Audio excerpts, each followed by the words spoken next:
Number one అంటారు. అసలైన number one Gurukashi university.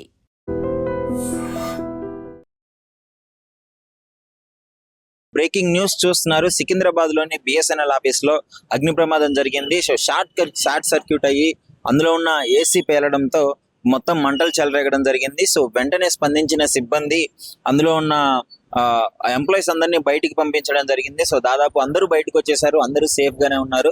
So మంటలు ఎక్కువగా చెలరేగడంతో ఏసీ షార్ట్ సర్క్యూట్ అయినందువల్ల ఏసీ రావడం, ఏసీలో గ్యాస్ పేలడం వల్ల మొత్తం మంటలు చెలరేగాయి. మీరు అక్కడ విజువల్స్ లో చూస్తున్నారు కదా క్లియర్ గా.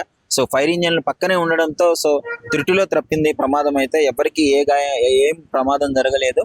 సో ఆస్తి నష్టం కూడా ఎక్కువగా జరగలేదు. చిన్నగా అంటే అక్కడున్న ఫర్నిచర్ కాలడము అది వరకే అయింది, కానీ ఎక్కువగా ఆస్తి నష్టం జరగలేదు. ప్రాణ నష్టం అయితే అసలు ఏం జరగలేదు. అందరూ సేఫ్ గా బయటికి రావడం జరిగింది. సో వెంటనే స్పందించడం వల్ల లోపల ఉన్న సిబ్బందిని కూడా వెంటనే బయటికి తీసుకురావడం జరిగింది. వాళ్ళు కూడా వెంటనే అందరూ బయటకు వచ్చేసారు. సో అక్కడ పక్కనే ఉన్న పోలీసులు అయితే దాదాపు ఒక 10 మంది వరకు వచ్చి కష్టపడి ఆ మంటల్ని ఆర్పడం అయితే జరిగింది. ఫైర్ స్టేషన్ కూడా పక్కనే ఉండడంతో వెంటనే 2 ఫైర్ ఇంజన్లు అయితే పంపించడం జరిగింది, 2 ఫైర్ వ్యాన్లు అయితే పంపించడం జరిగింది. సో వెంటనే ఆ పోలీస్ వాళ్ళు చాకచక్యంగా వ్యవహరించి మొత్తం మంటలను అయితే ఆర్పేయడం జరిగింది. సో అక్కడ ఉన్న సిబ్బంది కూడా బయటకు వచ్చి, మీరు విజువల్స్ లో చూస్తున్నారు కదా క్లియర్ గా, అందులో ఉన్న వాళ్ళందరూ మీరు క్లియర్ గా చూసినట్టే అక్కడికే వచ్చేసినారు. సో ఇప్పుడైతే ప్రజెంట్ అయితే ఇప్పుడు అందరూ సేఫ్ గానే ఉన్నారు, ఏ ప్రాబ్లం లేదు. సో పోలీస్ వాళ్ళందరూ వచ్చి, ట్రాఫిక్ కానిస్టేబుల్ వాళ్ళు వచ్చి ట్రాఫిక్ కూడా క్లియర్ చేయడము, అక్కడ ఉన్న ఫైర్ స్టేషన్లు మొత్తాన్ని అయితే క్లియర్ చేయడం జరిగింది.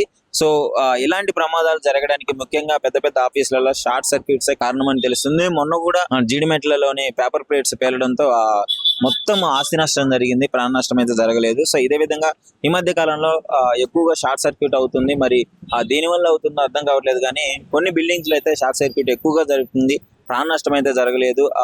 సో అందరూ సేఫ్ గానే ఉన్నారు. సో మీరు చూస్తున్నారు విజువల్స్ లో చూస్తున్నట్టు, ముఖ్యంగా విజువల్స్ ఫైర్ ఇంజన్స్, మీరు అక్కడ ఎంప్లాయీస్ బయటికి రావడము, వెంటనే పక్కనున్న బ్యాంకు, అంటే అందులోనే బిఎస్ఎన్ఎల్ ఆఫీస్ లోనే ఇంకో బ్యాంక్ ఉండడం జరిగింది, పక్కన బ్యాంకు వాళ్ళు కూడా బయటికి రావడము క్లియర్ గా మనకి విజువల్స్ లో కనిపిస్తుంది. సో ఎవరికి ఏ ప్రమాదం అయితే జరగలేదు, త్రుటిలో అయితే ప్రమాదం తప్పింది.